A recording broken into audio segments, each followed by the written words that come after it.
Audio article by the Common Constitutionalist entitled, "It's Time Someone Slapped Down the Rogue Federal Courts." On Wednesday at a rally in Nashville, President Trump proclaimed that, quote, "A judge has just blocked our executive order on travel and refugees coming into our country from certain countries. We're going to fight this terrible ruling. We're going to take our case as far as it needs to go, including all the way up to the Supreme Court. The danger is clear, the law is clear, the need for my executive order is clear." Unquote.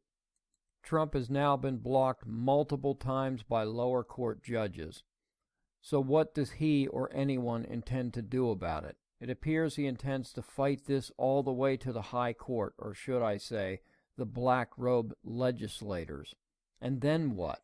This is how far we've strayed from the Constitution and the design of the federal judicial branch's authority. All on the right are wailing about the courts clearly overstepping their bounds, but from what I've heard and seen thus far, no one has offered a solution. On his Wednesday evening radio program, Mark Levin weighed in stating that, quote, "We have, ladies and gentlemen, rogue federal district judges now. We have rogue courts. We have judicial anarchy taking place, where judges are seizing plenary authority from the President of the United States to determine the nature of our immigration in this country." Unquote. This latest judge concluded that despite the changes made in the second executive order, the new order still failed to pass legal muster. Levin says that, in fact, quote, "They didn't fail to pass any legal muster. They didn't fail to conform with the Constitution of the United States. You have," unquote, referring to the judge. Mark then added that, quote, "This judicial tyranny has got to end. There is nothing illegal, nothing unconstitutional about this order," unquote. Mark says that we have to admit, if we're going to turn this country around, the progressives have won. They've taken over the courts. Everything Mark says is absolute fact. I know this to be because other than possibly Dr. Larry Arnn at Hillsdale College, there is no one I trust more regarding the Constitution. Yet for all the complaining and stating of fact, I don't hear a solution. Levin says that these lower court judges have seized plenary authority from the President of the United States. Well, that's a serious charge.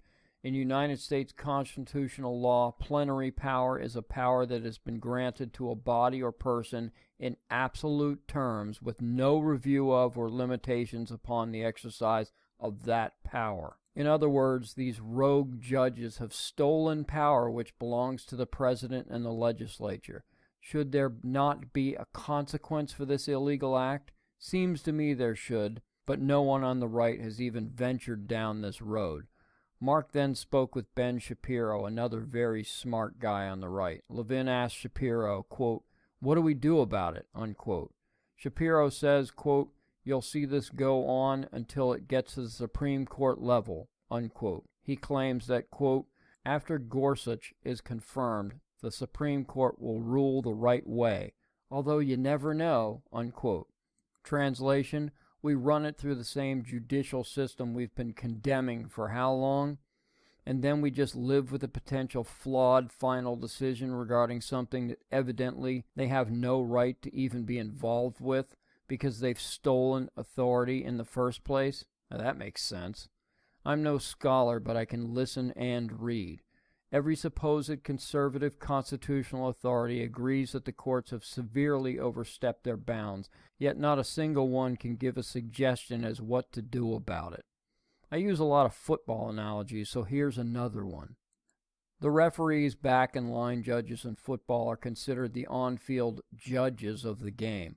The NFL rulebook spells out what their responsibilities are and what authority they have.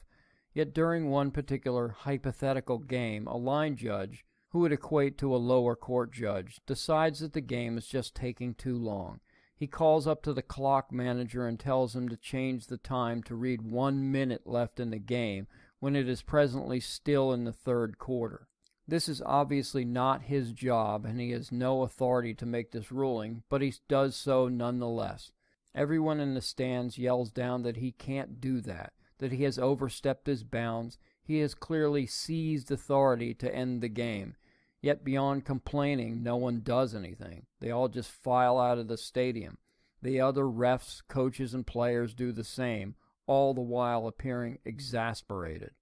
This, of course, is completely absurd, but is it any more absurd than what we are allowing to happen in the courts?